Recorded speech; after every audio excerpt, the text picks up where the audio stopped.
Hello dear students, मेरे YouTube channel JD chemistry classes में आप सबका फिर से स्वागत है।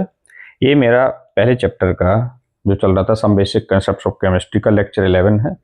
इसमें मैं आपको कंपाउंड्स का जो परसेंटेज कंपोजिशन होता है यानी प्रतिशत संगठन ज्ञात करना बताऊंगा, और दूसरा लिमिटिंग रिएजेंट जो होता है जिसे सीमांत अभिकर्मक कहते हैं उसके बारे में बताऊंगा। तो सबसे पहले जो मेरा टॉपिक, आज दो टॉपिक रहेंगे इसमें। जो पहला जो रहेगा यौगिकों का प्रतिशत संगठन ज्ञात करना। यौगिकों का प्रतिशत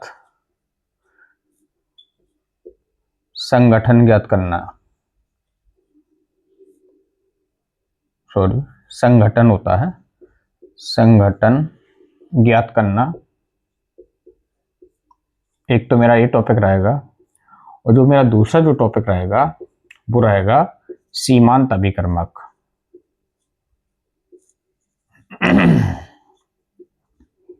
आज के मेरे ये दो टॉपिक रहेंगे, ठीक है ना।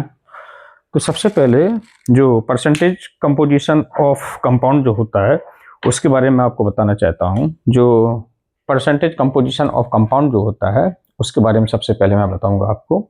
तो उसके लिए देखिए, कोई विशेष नियम नहीं है, केवल एक फॉर्मूला आप याद रखिए। किसी भी केमिकल कंपाउंड में जो दिया जाएगा क्वेश्चन में कि उसका आपको परसेंटेज कंपोजिशन ज्ञात करना है, इसका मतलब ये है कि उस कंपाउंड में जो जो एलिमेंट हैं उन सबकी अलग अलग प्रतिशत मात्रा आपको ज्ञात करनी है। तो उसके लिए होता क्या है, कोई विशेष विधि नहीं है, एक फॉर्मूला आप याद रखिएगा। जैसे कि कहा जाए, एक क्वेश्चन आए जैसे कि एक्स कंपाउंड में वाई एलिमेंट की, वाई तत्व है कोई, प्रतिशत मात्रा ज्ञात करो। ऐसे कहा जाए, क्वेश्चन मैंने एग्जांपल के तौर पर ले लिया कि एक्स कोई कंपाउंड है और उसमें वाई एक एलिमेंट है जिसके हमें परसेंटेज क्वांटिटी ज्ञात करना है। तो आपको करना क्या है, एक फॉर्मूला याद रखिएगा। एक्स की वाई की एलिमेंट की परसेंटेज मात्रा ज्ञात करनी है, तो percentage of Y equal to mass of Y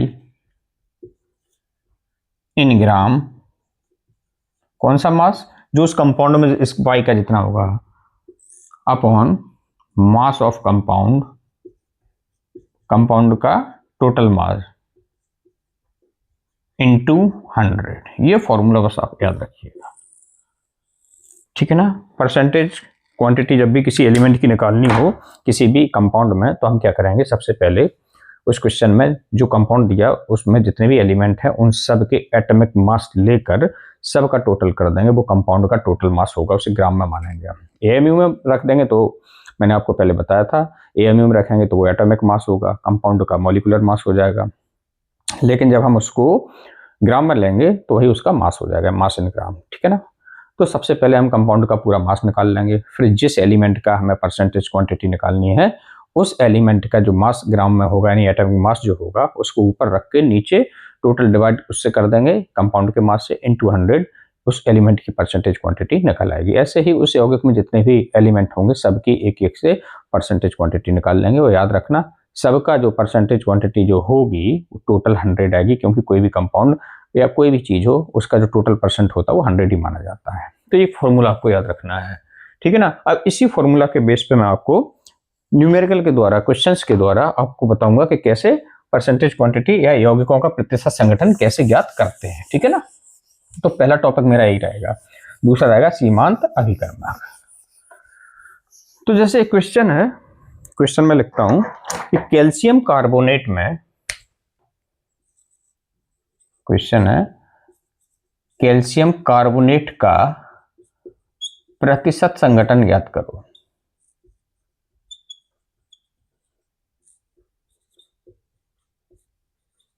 calcium carbonate का ये क्वेश्चन है।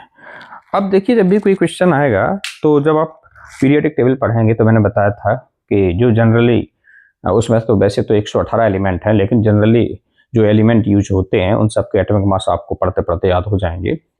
लेकिन अगर कोई ऐसा एलिमेंट वाला कंपाउंड आ जाएगा जो रेयर आप देखते हैं, तो एग्जाम में या किसी भी कोई भी आप पेपर देने जाएंगे तो उसमें क्वेश्चन में ब्रैकेट में करके उसका एटॉमिक मास दिया होगा, उससे आपको घबराने की जरूरत नहीं है। तो ये इसमें जो कैल्शियम कार्बोनेट है, इसमें मैं बता देता हूं आपको, ब्रैकेट में लिख देता हूं कि कैल्शियम इक्वल टू होता 40, कार्बन इक्वल टू होता 12 और ऑक्सीजन इक्वल टू होता 16। ये आपको धीरे धीरे सब याद हो जाएगा, घबराने की जरूरत नहीं है, अभी इतना मान के चलिए, ठीक है ना। इन सबके ये क्या दिए हैं, एटॉमिक मास हैं, यही अगर ग्राम में लिख दें तो इनका मास दिया है ये। तो हमने ये क्वेश्चन है कैल्शियम कार्बोनेट का प्रतिशत संगठन ज्ञात करो, या इसी यही क्वेश्चन ऐसे आ सकता है कि कैल्शियम कार्बोनेट में प्रत्येक तत्व की प्रतिशत मात्रा ज्ञात करो, या ऐसे आ सकता है कैल्शियम कार्बोनेट में कार्बन की प्रतिशत मात्रा ज्ञात करो, बात बराबर है। तो क्या करेंगे हम, सबसे पहले हम क्या करेंगे, CaCO3 का कुल भार निकालो। CaCO3 का कुल भार इक्वल टू क्या होगा, कैल्शियम का भार ग्राम में प्लस कार्बन का भार, है ना, प्लस ऑक्सीजन का भार। लेकिन ऑक्सीजन कितने हैं, 3, तो 3 इंटू ऑक्सीजन का भार, ये सब ग्राम में है। तो CaCO3 का कुल भार आ जाएगा, इसको हम कैपिटल W से डिनोट कर देते हैं। कैल्शियम का कितना दिया, 40, प्लस कार्बन का कितना दिया, एक ही कार्बन है तो 12, प्लस 3 गुणे ऑक्सीजन का 16 होता है। तो कैपिटल W की जो वैल्यू आएगी 40 प्लस 12 प्लस 16 3 48 48 हो जाएगा। इसको आप टोटल करेंगे, W इक्वल टू 100 ग्राम आ गया CaCO3 का कुल भार। ये तो कुल भार हो गया। अब आपको पता है कि हमें प्रतिशत संगठन ज्ञात करना है, यानी हमें कैल्शियम की प्रतिशत मात्रा ज्ञात करनी है, कार्बन की और ऑक्सीजन की। तो सबसे पहले इन सबके भार तो दिए ही हैं, हम निकालेंगे प्रतिशत कैल्शियम इक्वल टू क्या होगा, कैल्शियम का भार, मैंने अभी फॉर्मूला बताया था, यौगिक में जिस तत्व का प्रतिशत मात्रा निकालनी हो उस यौगिक का भार ऊपर लिखना है, बटे कैपिटल W समझ जाना, अब यौगिक का कुल भार है इंटू 100। इसको मैं यहीं कैलकुलेट कर देता हूँ। कैल्शियम का भार कितना दिया है, 40, अपॉन कैपिटल W कितना निकला, 100 इंटू 100 से 100 कैंसिल, इक्वल टू 40%, यानी कैल्शियम कार्बोनेट में कैल्शियम की प्रतिशत मात्रा कितनी आई, 40 आई। अब ऐसे हम निकाल लेंगे प्रतिशत कार्बन इक्वल टू कार्बन का भार upon capital W into 100 equal to, इसी को सोल्व कर लीजिए, कार्बन का भार कितना दिया है, 12 दिया है, अपॉन कैपिटल W कितना दिया, 100 इंटू, फॉर्मूला में क्या है, 100 से 100 कैंसिल, 12%, ये कार्बन की प्रतिशत मात्रा आ गई। तीसरा इसमें क्या एलिमेंट है, oxygen, percentage of oxygen equal to क्या होगा, ऑक्सीजन का भार ग्राम में अपॉन टोटल भार इंटू 100 इक्वल टू, ऑक्सीजन का भार अभी निकाला हमने कितना, 48 निकला है, 48 अपॉन 100 इंटू 100 से 100 कैंसिल, 48%। ये CaCO3 का परसेंटेज कंपोजिशन निकल आया। आप तीनों को टोटल करेंगे, कैल्शियम कार्बोनेट में 3 ही एलिमेंट हैं, कैल्शियम, कार्बन और ऑक्सीजन, 40 प्लस 12 कितना होगा, 62, 62 48 आप टोटल करेंगे 100 आ जाएगा। तो कभी भी किसी भी यौगिक का आप परसेंटेज कंपोजिशन निकालेंगे तो सबका टोटल 100 ही आएगा। तो ये क्वेश्चन सॉल्व हो जाएगा। तो मेरे ख्याल से इससे आपको समझ में आ गया होगा कि कोई भी क्वेश्चन आए इस तरह का परसेंटेज कंपोजिशन निकालना हो तो ऐसे ही उसको सॉल्व कर देते हैं। इसका एक एग्जांपल मैं आपको और बताता हूँ जिससे आपको कंफ्यूजन दूर हो जाएगा। जैसे क्वेश्चन है NaNO3 सोडियम नाइट्रेट, NaNO3 का प्रतिशत संगठन ज्ञात करना है।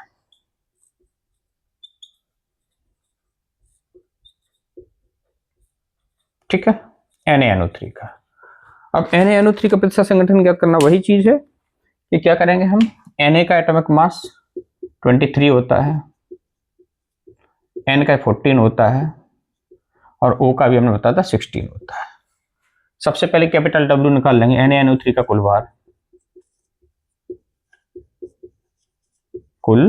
भार, यानी इसे कैपिटल W से डिनोट कर देंगे, क्या हो जाएगा, Na का भार प्लस नाइट्रोजन का भार प्लस 3 इंटू ऑक्सीजन का भार। ओके, ऐसे। तो कैपिटल डब्ल्यू की वैल्यू क्या आएगी, Na का कितना है 23 प्लस N का 14 होता है प्लस 3 इंटू ऑक्सीजन का 16 है। कैपिटल डब्ल्यू की वैल्यू आ जाएगी 23 प्लस 14 प्लस 16 3 48। इन सबको टोटल करिए। कैपिटल डब्ल्यू इक्वल टू 4 3 7 8 7 15 के 5 हासिल 1 4 5 और 6 तो 85 ग्राम। एक कैपिटल डब्ल्यू की वैल्यू आ गई, यानी यौगिक का कुल भार आ गया। अब हमें परसेंटेज कंपोजिशन निकालना है, यानी हमें सोडियम का परसेंटेज निकालना है, नाइट्रोजन का और ऑक्सीजन का, क्योंकि NaNO3 में यही 3 एलिमेंट उपस्थित हैं। तो कैसे निकालेंगे, परसेंटेज ऑफ सोडियम निकालते हैं पहले। Percentage of sodium equal to sodium का भार upon capital W into 100। Na का भार कितना है 23 अपॉन 85 इंटू 100। डब्ल्यू की वैल्यू कितनी आई थी 85। इसे सरल करेंगे तो 5 से काट दो, 17 बार ये कटेगा और 20 बार ये कटेगा। अब ये 17 होगा, ये 23 है और ये 20 है, काट दो किसी को, इसी को ले लेते हैं, 23 को काट देते हैं 17 से। 17 एकम 17, 6 बचेंगे, 60 हो जाएंगे, पॉइंट लग जाएगा। 17 3 51, 3 होगा, बस इतना ही रहने दो, तो 1.3 हो गया। 1.3 से 20 का मल्टीप्लाई करेंगे, 13 दूनी 26, 26% अप्रॉक्स आ जाएगा। ठीक है ना। कैलकुलेशन आप पॉइंट के 2 डिजिट तक भी कर सकते हैं, मैं अप्रॉक्स लेके चल रहा हूँ। ये सोडियम की परसेंटेज आ गई। अब percentage of nitrogen equal to nitrogen का भार upon capital W into 100। Nitrogen का भार कितना है न्यूमेरिकल में 14 अपॉन 85 इंटू 100। फिर से काट देंगे, 5 से काटेंगे, 17 बार ये जाएगा, 20 बार ये जाएगा।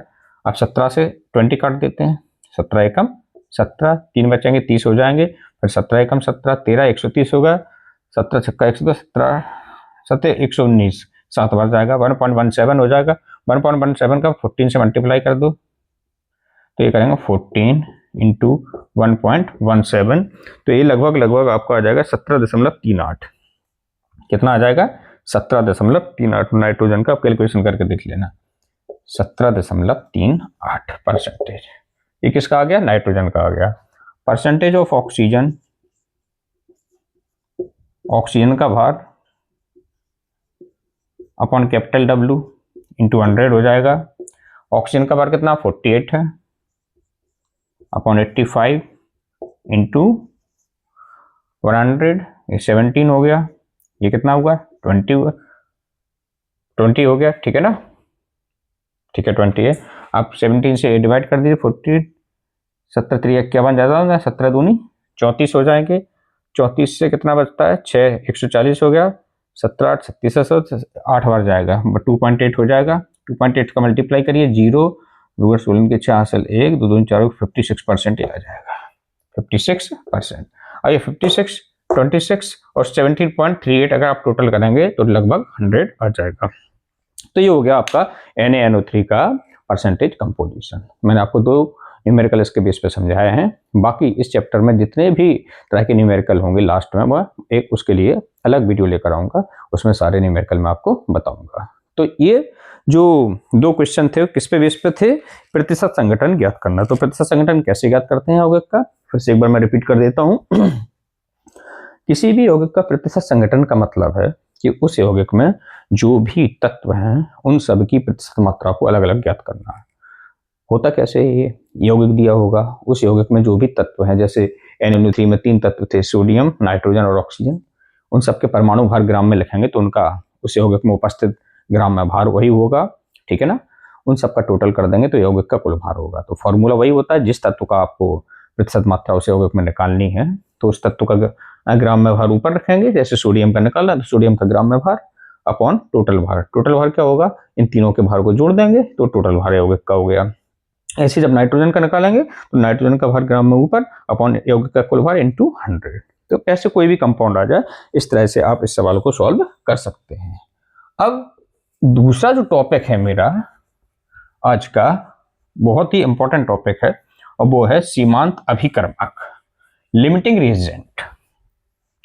सीमांत अभिकर्मक ये क्या होता है। सबसे पहले मैं सीमांत अभिकर्मक की डेफिनेशन बताऊंगा आपको, होता क्या है। सीमांत अभिकर्मक यानी लिमिटिंग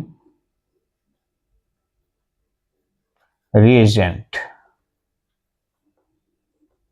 LR से भी डिनोट करते हैं इसको, सीमांत अभिकर्मक।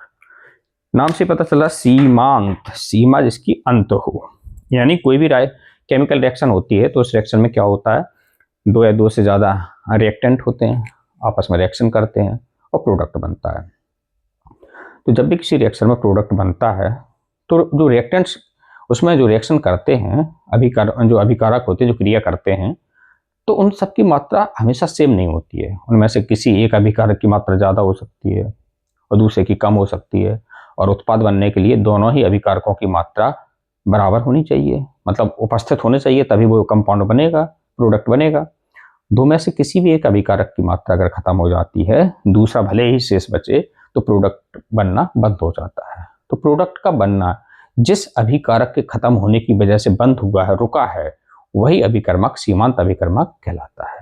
यानी सीमांत अभिकर्मक किसी भी रासायनिक अभिक्रिया में वह अभिकारक होता है जो कि कम मात्रा में उपस्थित होता है और जिसके खत्म होने से उत्पाद का बनना रुक जाता है, यानी रासायनिक अभिक्रिया रुक जाती है, उसे हम लिमिटिंग रिएजेंट यानी सीमांत अभिकर्मक कहते हैं। फॉर एग्जांपल एक रिएक्शन लेता हूं मैं, जैसे एक रिएक्शन है, वैसे ले रहा हूं, A + B गिव्स C। ये रिएक्टेंट है, इसको मैंने लिया मान लिया 10 ग्राम और इसको मैंने लिया 2 ग्राम और इसकी कोई x ग्राम क्वांटिटी बन रही है। लेकिन C तब तक बन रहा है कि जब A और B दोनों रिएक्शन कर रहे हैं, क्योंकि C की प्रोडक्टिविटी है ही A और B से। अकेला A C को नहीं बना सकता, अकेला B C को नहीं बना सकता। जब A और B रिएक्शन करेंगे तभी C बनेगा। इस रिएक्शन से तो यही शो हो रहा है। अब इन दोनों में से कोई भी एक चीज खत्म हो गई अगर, तो C का बनना रुक जाएगा, भले ही दूसरी चीज उपस्थित हो। तो जो चीज पहले खत्म होती है और उसके खत्म होने से रिएक्शन रुक जाती है, वही लिमिटिंग रिएजेंट है। इसमें मैं मान लेता हूं कि A पहले खत्म हो गया, इसमें दिख रहा है 10 ग्राम है, लेकिन लिमिटिंग रिएजेंट की क्वांटिटी निकालने का अलग फॉर्मूला होता है, मैं बाद में बताऊंगा। मान लीजिए इसमें ये रिएक्शन स्टार्ट हुई, पहले रिएक्शन होती रही, C बनता रहा। एक टाइम ऐसा आया कि B तो रहा रिएक्शन में, अभी B और उपस्थित रहा, लेकिन A पहले खत्म हो गया। A पहले खत्म हो गया, B उपस्थित है, तो क्या होगा, C बनेगा? नहीं बनेगा, C रुक जाएगा, C का बनना रुक जाएगा। तो A चूंकि पहले खत्म होगा तो लिमिटिंग रिएजेंट हो गया A। ठीक है ना। अब इसको मैं एक और देखता हूं, जैसे आप 4 व्हीलर बना रहे हैं, 4 व्हीलर बनाने की फैक्ट्री है, आपके पास क्या है, 20 टायर है, 20 टायर है, और आपके पास क्या है, 8 हेडलाइट है। हेडलाइट कितनी है, 8 है। अब आपने कार बनाना स्टार्ट किया, 20 टायर और 8 हेडलाइट से आपने कार बनाना स्टार्ट किया। तो अब आपके पास दोनों ही कार बनाने के लिए दोनों ही चीजें जरूरी हैं, हेडलाइट भी टायर भी। लेकिन जब आप सोचेंगे कितनी कार बन सकती हैं, देखते हैं। एक कार में 2 हेडलाइट प्लस 4 टायर लगते हैं, 4 टायर लगते हैं, तो 4 टायर लगते हैं एक कार में। तो आपके पास टायर कितने हैं, 20। तो 5 कार जब बनेंगी तो 5 कार के लिए आपको 20 टायर तो हो गए, ठीक है, आपके पास 20 टायर हैं, लेकिन 5 कार के लिए 5 दूनी 10 हेडलाइट चाहिए। हेडलाइट कितनी चाहिए, 10, लेकिन आपके पास हेडलाइट कितनी है, 8 है। यानी आप 4 ही कार बना पाएंगे। कितनी कार बना पाएंगे, 4 कार बनाएंगे तो क्या होगा, आपके पास 8 हेडलाइट तो हैं, लेकिन 16 टायर खर्च हुए, अभी भी आपके पास 4 टायर बचे हैं। 4 टायर तो बचे हैं, लेकिन हेडलाइट कितनी है, 0, इसलिए कोई कार नहीं बनेगी, रिएक्शन होना बंद हो गई। तो इस एग्जाम्पल में लिमिटिंग रिएजेंट क्या हुआ, आपकी हेडलाइट। क्यों, हेडलाइट पहले खत्म हो गई और हेडलाइट के खत्म होने से कार का बनना रुक गया। इसे कहते हैं लिमिटिंग रिएजेंट। एक बार फिर समझिए इसकी डेफिनेशन कैसे बनेगी। इस एग्जांपल में जैसे कि मैंने आपको बताया कि A और B की रिएक्शन से C बन रहा है, ठीक है, तो C तब तक बनेगा जब तक कि A और B की क्वांटिटी है रिएक्शन करने के लिए। एक टाइम आया कि A खत्म हो गया तो अकेला B बचा, तो अकेला B C बना नहीं सकता, रिएक्शन रुक गई, C का बनना रुक गया, तो इस रिएक्शन में A लिमिटिंग रिएजेंट हो गया। दूसरा जनरल मैंने एग्जांपल लिया कि आपके पास 20 टायर थे, 8 हेडलाइट थी, अब आपने देखा इन दोनों में किसकी वजह से कार का बनना रुकता है। आपने कार बनाना स्टार्ट किया, एक कार में 2 हेडलाइट लगती हैं, 4 टायर लगते हैं। जब आपने देखा कि आपके पास 8 हेडलाइट है, 20 टायर, तो आप 4 कार पर जब बनाने पर पहुंचे तो आपके पास हेडलाइट 4 दूनी 8 पूरी खत्म हो गई, लेकिन टायर अभी भी बचे। तो टायर एक्सेस में है, ज्यादा मात्रा में है। कम मात्रा में क्या है, हेडलाइट है, जिसके खत्म होने से रिएक्शन रुक गई, कार का बनना रुक गया। तो इसमें हेडलाइट आपका क्या होगा, लिमिटिंग रिएजेंट हो गया। समझ में आया? तो डेफिनेशन लिमिटिंग रिएजेंट की आप समझ लीजिए आप अच्छे से। किसी भी रासायनिक अभिक्रिया में उपस्थित वह अभिकारक जो कम मात्रा में पाया जाता है तथा जो रासायनिक क्रिया में पहले खत्म हो जाता है और उसके खत्म होने से उत्पाद का बनना बंद हो जाता है या रासायनिक अभिक्रिया रुक जाती है, उसे लिमिटिंग रिएजेंट कहते हैं। ओके, ये तो इसका एग्जांपल हो गया। तो जनरल एग्जांपल ऐसे हमने दे दिया, डेफिनेशन हो गई। अब मैं आपको बताऊंगा कि लिमिटिंग रिएजेंट किसी रिएक्शन में निकालते कैसे हैं। ठीक है ना? लिमिटिंग रिएजेंट निकालने के लिए देखिए क्या होता है, एग्जांपल से आप समझिए। एक रिएक्शन दी है और रिएक्शन है N2 + 3H2 और 2NH3। N2 + 3H2 gives 2NH3, ये रिएक्शन है। ओके, गिवन दिया है, क्या दिया है, नाइट्रोजन की कुछ क्वांटिटी दी है। इसमें नाइट्रोजन की क्वांटिटी दी है 50 kg, नाइट्रोजन इक्वल टू है 50 kg और हाइड्रोजन इक्वल टू है, हाइड्रोजन क्वांटिटी इसमें दी है आपको 10 kg, 10 kg। ये क्वेश्चन में दिया है। क्वेश्चन इस तरह से आता है कि 50 किलो नाइट्रोजन और 10 किलोग्राम हाइड्रोजन को लेकर अमोनिया बनाया जाता है, तो इस रिएक्शन में लिमिटिंग रिएजेंट क्या होगा। तो चूंकि कितने भी किलो नाइट्रोजन लो, हाइड्रोजन लो, अमोनिया बनाने में जब नाइट्रोजन और हाइड्रोजन मिलकर अमोनिया बनाएंगे तो रिएक्शन यही होगी, N2 + 3H2 रिवर्सिबल 2NH3। पहले आप ऐसी रिएक्शन लिख लेंगे। इसमें एक चीज याद रखिए, होता क्या है, एक रेशियो होता है N अपॉन क्या रहता है इसमें एक रहता है SC, यानी स्टाइक्योमेट्रिक कोफिशिएंट। ये जो रेशियो जिसके लिए कम होगा, क्वेश्चन जब सॉल्व करेंगे लिमिटिंग रिएजेंट के निकालने के लिए, तो ये रेशियो आपको निकालना होगा, number of moles upon stoichiometric coefficient, यानी स्टाइक्योमेट्रिक गुणांक। जिस रिएक्टेंट के लिए ये अनुपात कम होगा, ये रेशियो कम होगा, वही लिमिटिंग रिएजेंट होगा। इस अनुपात से आप एक चीज समझिए, इस अनुपात से आप ये समझो कि n का मतलब है मोल, नंबर ऑफ मोल्स।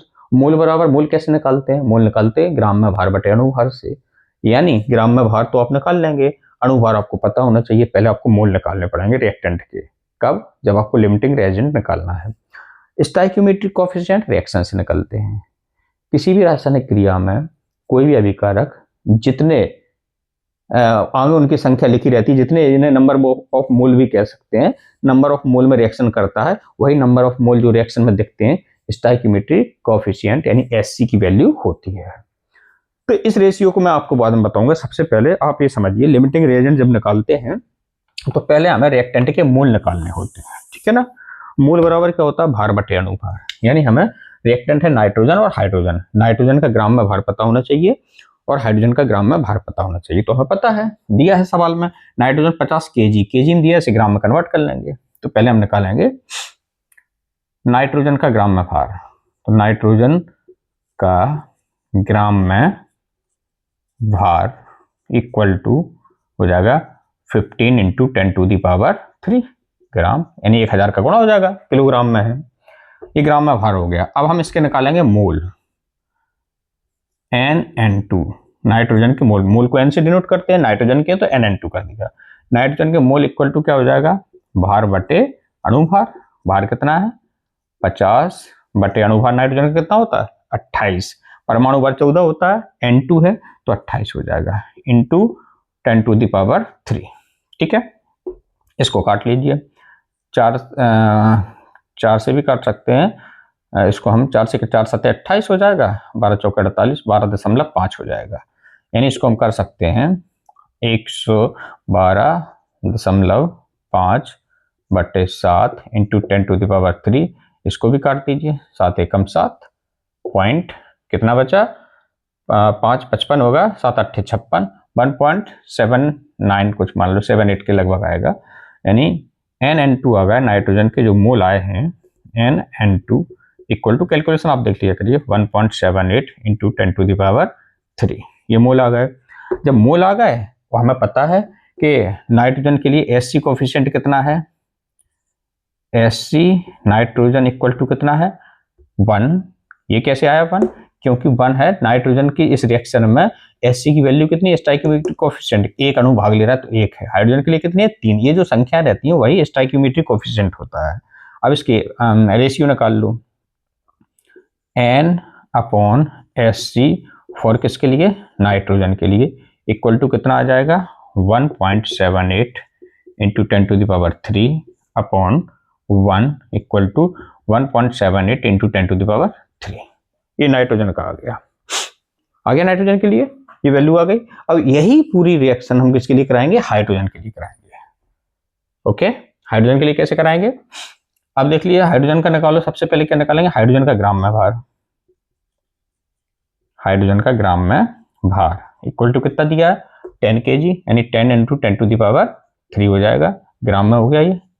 अब हम निकालेंगे NH2 यानी हाइड्रोजन के मोल, ग्राम में भार बटे अणुभार हो जाएगा।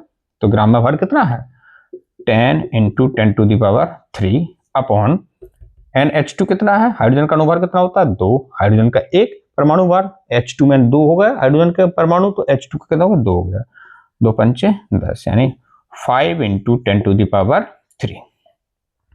ये क्या आया है, इसके क्या आ गया, नाइट्रोजन के मोल आ गए। अब नाइट्रोजन हाइड्रोजन के लिए क्या हो जाएगा, stoichiometric coefficient of hydrogen equal to कितना दिया क्वेश्चन में, कितने मोल भाग ले रहे हैं 3। अब ये रेशियो निकाल लो, क्या N upon stoichiometric coefficient of hydrogen equal to mole कितने आए 5 इंटू 10⁻3 अपॉन SC कितना है 3 है, 3 से काट दो, 3 एकम 3 दशमलव 20 बजे 3 18 और 3 18 1.67 लगभग 1.67 इंटू 10⁻3। अब देखिए ये जो रेशियो है किसके लिए, हाइड्रोजन के लिए, N mole upon stoichiometric coefficient का, इसकी वैल्यू 1.67 इंटू 10⁻3 है, जो कि 1.78 इंटू 10⁻3 से क्या है, कम है। इसलिए मतलब since N upon stoichiometric coefficient of hydrogen की जो वैल्यू है is less than N upon stoichiometric coefficient of nitrogen, so limiting reagent क्या निकला इसमें, किसके लिए ये वैल्यू कम आई, हाइड्रोजन के लिए। ये हो गया आपका लिमिटिंग रिएजेंट, हाइड्रोजन क्या है लिमिटिंग रिएजेंट। आई थिंक समझ में आया होगा आपको।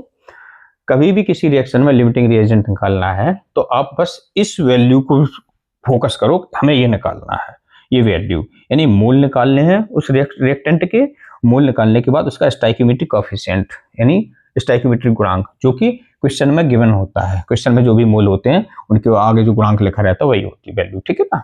इसका जो रेशियो जिस रिएक्टेंट के लिए कम आएगा वही क्या होगा, उस रिएक्शन में लिमिटिंग रिएजेंट होगा, ठीक है ना। एक एग्जांपल से मैं और समझाता हूँ आपको। एक तो ये हो गया, एक और देख लीजिए जिससे आपको चीजें कंफर्म हो जाएंगी।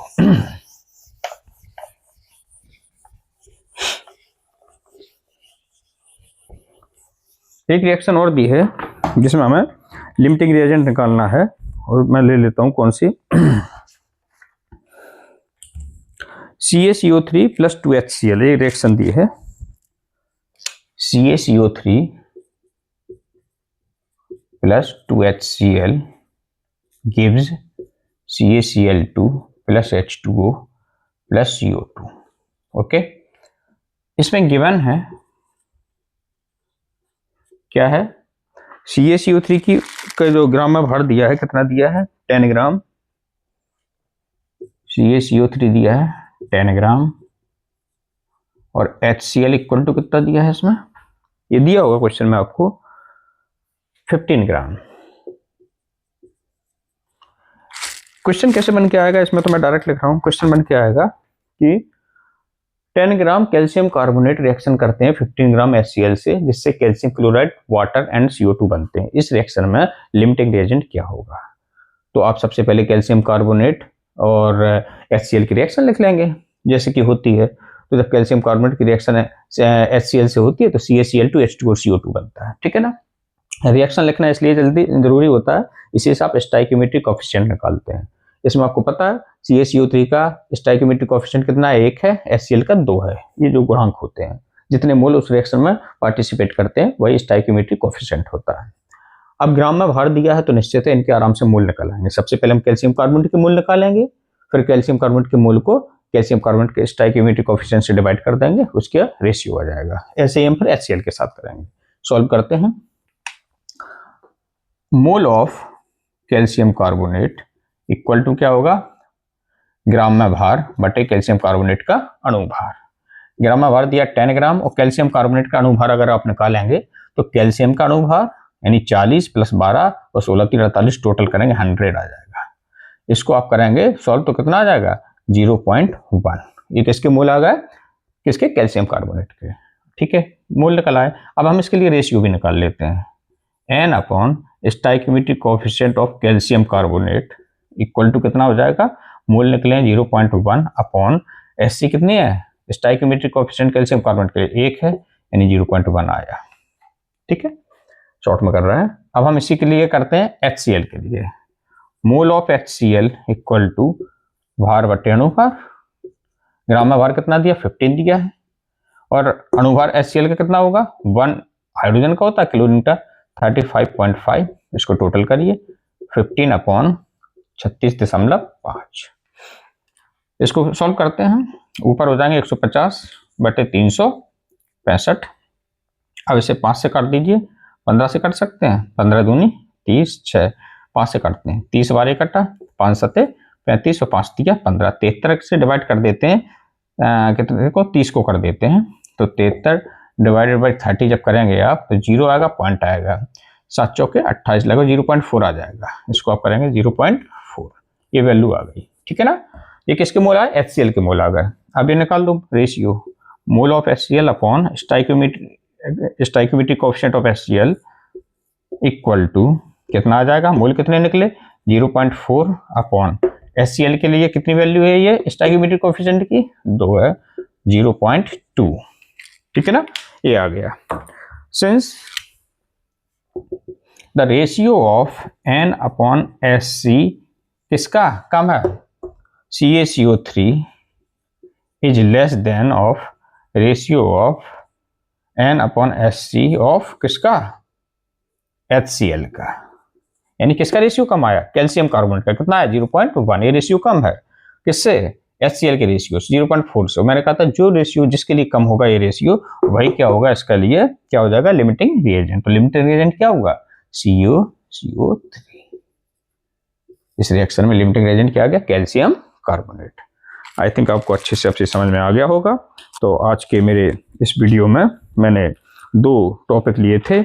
एक तो मैंने आपको बताया था कि प्रतिशत संगठन यौगिक का कैसे निकालते हैं, और दूसरा लिमिटिंग रिएजेंट। दोनों ही आपको अच्छे समझ में आ गए होंगे। इस चैप्टर के लास्ट में आपको सारे न्यूमेरिकल और ज़्यादा से ज़्यादा कराऊंगा। आप भी ज़्यादा से ज़्यादा प्रैक्टिस करिए न्यूमेरिकल का, क्योंकि जब अपने हाथ से आप न्यूमेरिकल सॉल्व करेंगे तो आपको और अच्छे से चीज़ें समझ में आएंगी, क्लियर होंगी। ठीक है ना। इसके बाद मिलते हैं अगले वीडियो में, तब तक के लिए धन्यवाद, थैंक यू।